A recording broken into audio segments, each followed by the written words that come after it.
Por esta comunicación. Muy amable. Gracias, Enrique. Hasta luego. Buenas noches. Muy bien, vamos ahora a conversar con el señor ministro de Energía y Minas. El tema de la refinería de Talara ha generado entusiasmos, pero también ha generado observaciones. Y hay otros temas más. Señor ministro, muy buenas noches. Enrique, buenas noches. Ministro Jorge Merino, ¿por qué la modernización de la refinería de Talara requería de una ley que declare de la necesidad pública? En realidad es un proceso integral, es un proyecto de, primero, necesidad pública y de interés nacional, porque no se trata solamente de la modernización de Talara, que incluye una parte de sulfurización por salud pública, sino también incluye la necesidad de que la Petroperú entre en un gobierno corporativo adecuándose a los tiempos actuales de competitividad internacional, y luego de eso tenemos que preparar a la empresa con un plan de negocio a largo plazo para permitir el ingreso de capital privado. Porque algunas voces señalaban de que ustedes enviaban esto al Congreso porque ni el MEF ni el MINAM, MINEM, querían que las papas quemasen y entonces le soplaban la pula al Congreso. No hay nada de eso. En el mensaje del 28 de julio del señor presidente, él fue muy enfático que el proyecto se desarrollaba en forma integral, dio el monto de la inversión que le tocaba a los flujos de Petroperú, que eran 2.730 millones de dólares, de una inversión total de casi 3.500 millones. Y de ahí lo que hemos hecho es, en primer lugar, verificar con empresas de nivel internacional el fondo y los números del proyecto. Eso nos ha tomado el tiempo para hacer las cosas adecuadamente. Hemos sido muy cuidadosos y responsables de que el proyecto tenga un financiamiento firme. Hemos visto que es importantísimo, por ejemplo, que el proyecto mejora su margen de refinación, porque va a ser, a diferencia del actual, que es una planta ya obsoleta, va a permitir procesar crudos pesados de la selva peruana. Ese hecho nada más incrementa casi en 3 veces su margen de refinación. ¿Por qué?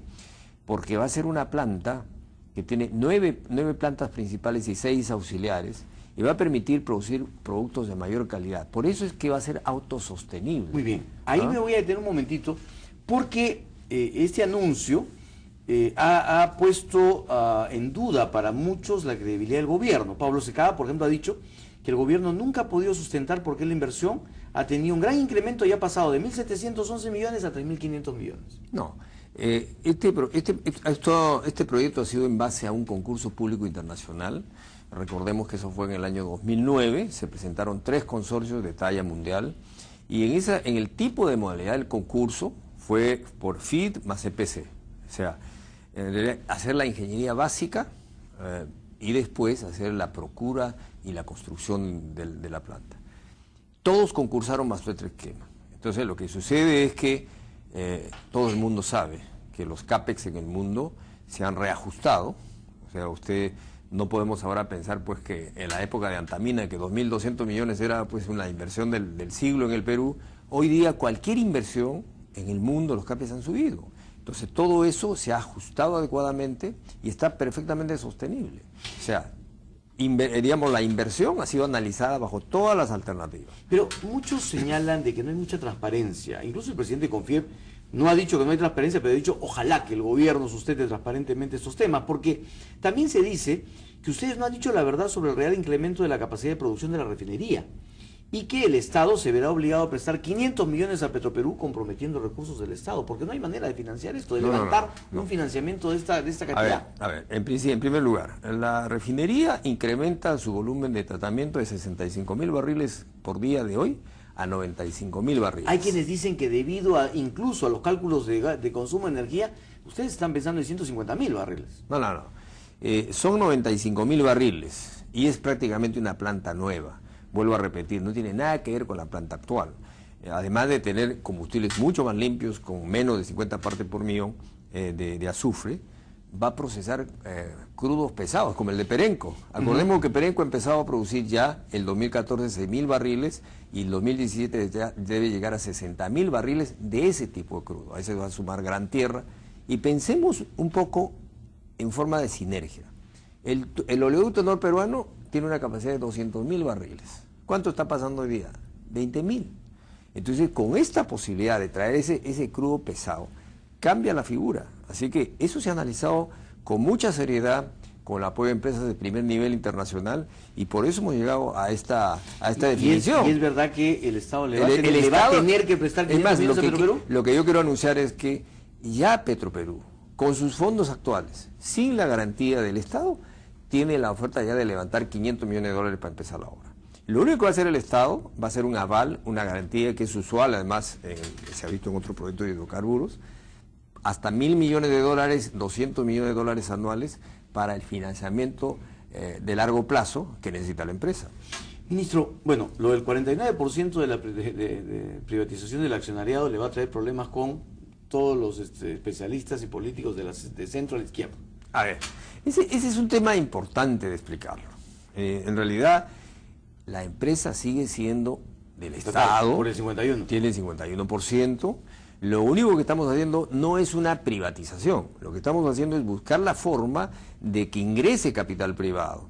No hay que sorprendernos que hoy día en el mundo las economías, los países crecen gracias al impulso de la inversión privada. Pero eso Entonces, en este caso... Pero eso va a implicar reglas de gobierno corporativo, pero por supuesto, que no sé si el Estado o el gobierno esté dispuesto a manejar en Petroperú. Lo acabo de decir. La misma ley que mandamos al Congreso tiene dos partes importantes. Claro. El gobierno corporativo, que va a ser hecho además por una empresa top de nivel mundial, y el plan de negocio a largo plazo. Por eso, pero lo que voy es a que durante todos estos 2 años hemos visto cómo han habido medidas que ha tomado el Ministerio, que Petroperú no sabía, que se avanzaba, se retrocedía. Eso va a ser imposible ahora. No. No es tanto así. O sea, en el fondo este es un trabajo conjunto con el directorio de la empresa. Es más, el diseño del proyecto han participado muchos ingenieros peruanos de Petroperú, de tal manera que lo que queremos es transparentar la gestión, ir a bolsa, levantar fondos, inclusive de los fondos 5% es accionario difundido. Así que en realidad es una excelente noticia, hay que verlo la forma en su conjunto. Es una gran inversión que no va a dinamizar solamente Talara ni Piura, es toda la macronorte, tiene sinergias, digamos, naturales. Ministro, entonces, ¿va a bajar más el precio del gas como anunció la primera dama? El gas, en cuanto a su utilización de la población más pobre, evidentemente que ¿Va está a bajar bajando, el precio? por supuesto. Acuérdense, cuando hemos entrado nosotros al gobierno, lo que hemos, la primera cosa de cortísimo plazo, lo que hemos hecho es, y por ley del Congreso, crear el programa del Fondo de Inclusión Social Energético, el FISE, que ya en este momento estamos en 650.000 beneficiados en todo el país, y ahora vamos a llegar a 1 millón de beneficiarios. Eso ha sido de corto plazo, darle sus 16 soles para comprar su balón de gas a los más pobres, que incluye además una cocina. Un subsidio. En segundo lugar, lo que hemos hecho en julio, hemos dado la buena pro del transporte virtual. El transporte virtual es a través de cisternas, en la parte alta, de 7 regiones a 10 ciudades, donde del 2004, en que llegó el gas a Lima, nadie se acordó, nosotros lo hemos hecho. En un año tenemos ahí el gas. ¿Ahora cómo va a bajar más? Ahí pues va bajando el gas, porque primero los taxistas van a tener el gas, el GNB arriba. Y además tenemos, ahora voy a eso. Además tenemos que hemos hecho ya convenios con todas las regiones y estamos lanzando ahora los programas de conexión de redes domiciliarias. Ayer estuve en Comas. ¿Cuánto va a ser el consumo, digamos, por casa en Comas? Lo mismo que está en el Cercado de Lima, lo mismo que está en Villa María del Triunfo. De 8 a 12, 14 soles, dependiendo del número de familias. Eso es lo que están pagando. ¿Y cómo baja el GLP? Entonces ya está bajando. El GLP es otra cosa. El GLP, ¿cómo está bajando? En primer lugar, vamos a instalar ya está convocado por Proinversión, un ducto desde Pisco hasta Lurín de transporte de GLP para no hacer el cabotaje. Eso nos va a bajar por lo menos unos $5 y vamos a envasar en más lugares del Perú con transporte a granel el GLP y vamos a ir bajando puntos. En otras palabras, por ejemplo, en zonas donde antes el costo del GLP, del balón, estaba en 35 soles, bajando estos 5 soles, lo estamos viendo en Loreto, estamos llevando ya inclusive barcos desde Grimaguas hasta Loreto, balones de gas, y ahora vamos a llevar granel. Entonces, en todo el país lo que tenemos que hacer es con iniciativas privadas promover más envase de granel de balones de gas, y eso vamos bajando los números. Sumado eso a los 16 soles, ya estamos en números alrededor de los 20 soles. ¿No le incomodó que la primera dama hiciera el anuncio, no usted? Es que no es una noticia nueva. Desde que dijo la oposición, de que no era la encargada de ella, hasta Keiko Fujimori dijo que ella no era la encargada. ¿Quién usted? Desde que nosotros estamos viajando con el presidente a todo el país, con el FICE, con las cocinas, esto ya venimos diciéndole hace tiempo. Ministro, ¿y por qué el gas para las industrias del norte y del sur va a subir 158%, y para los consumidores residenciales 104%? Ese es un comentario, a mí me parece que no tiene sustento. En primer lugar, ¿por qué? Todas las empresas que hoy día transportan gas tuvieron la oportunidad de participar en un concurso abierto, donde han participado todas las empresas para transportar gas, pero la diferencia es que los que transportan gas hoy día simplemente tienen su margen de sacar el gas. Las empresas que han entrado, como Calea y ahora Promigas y la del sur, la española, también van a hacer conexiones de redes. El tema es que la tarifa industrial va a subsidiar, como está haciéndose en Lima y Ica y Callao, a los más pobres. O sea, ¿usted parte diría, del subsidio. ¿Usted diría son que cosas distintas. ¿Que esta versión es de picones? Yo no diría que son de picones, la verdad que ni siquiera no sé quiénes han hablado, pero cuando se quiere entrar en un concurso transparente y se tiene, ¿por qué no se entra? Muy bien. Señor ministro, ¿usted diría que el esquema de aplicación del impuesto a las mineras actual es más eficaz que el anterior, el del aporte voluntario? Bueno, lo hemos dicho, vamos a hacerlo en el Consejo de Ministros, estamos conversando el tema de revisar la aplicación del canon. No canon. Del canon. Yo le estoy hablando y además, del gravamen especial minero. Todo lo que signifique contribución de minería hay que revisarlo. Ya, pero la pregunta era, para usted, ¿cuál ha resultado más eficaz? ¿El actual gravamen minero, el aporte voluntario? Es que es un tema que hay que diferenciarlo porque también está metido el tema de gestión del gasto, ¿no? De priorización del gasto. Entonces, creo que hay que revisarlo en su conjunto. Es muy difícil decir si ha sido mejor o peor. Ya, yo le digo esto porque en CADE el ministro de Economía, Luis Miguel Castilla, dijo que el aporte voluntario había sido más eficaz. Bueno, eso sí lo dijo contundentemente. Entonces, por lo eso que yo sí creo es que donde las empresas, como hemos creado en los fideicomisos, en los fondos sociales, participan conjuntamente con las autoridades, las cosas fluyen mucho más rápido. En las regiones donde no participan las empresas, como que inclusive para hacer un estudio hay mucho tiempo en ese pasa. Entonces da la apariencia que leemos el impacto. Lo que pasa es que con el gravamen especial minero actual, el de ustedes, las comunidades no pueden gastar, no pueden participar. Por eso. Entonces, hay que ver la mejor forma de ver el tema. Sí, nosotros. La Sociedad de Minería sostiene que hay que volver a un esquema parecido. ¿Estarían de acuerdo? Nosotros estamos de acuerdo en hacer como gobierno todo lo que sea necesario, facilitar, promover las inversiones con paz social. ¿Podríamos volver entonces a ese esquema? Yo creo que nosotros como gobierno nos debemos a que haya, en primer lugar, tranquilidad con las comunidades, en segundo lugar, que haya participación democrática de las autoridades elegidas, y en tercer lugar, que atraer más inversión. Muy bien. ¿Sí? El Banco de Crédito ha proyectado que el año 2014 la minería será el motor del crecimiento económico, pero ha señalado que el factor político de las elecciones puede afectar el crecimiento del PBI. ¿Usted comparte la idea? Bueno, lo cierto es que cuando ha habido oposición a la minería, muchas veces no ha habido una posición con base técnica, siempre ha sido oposición política.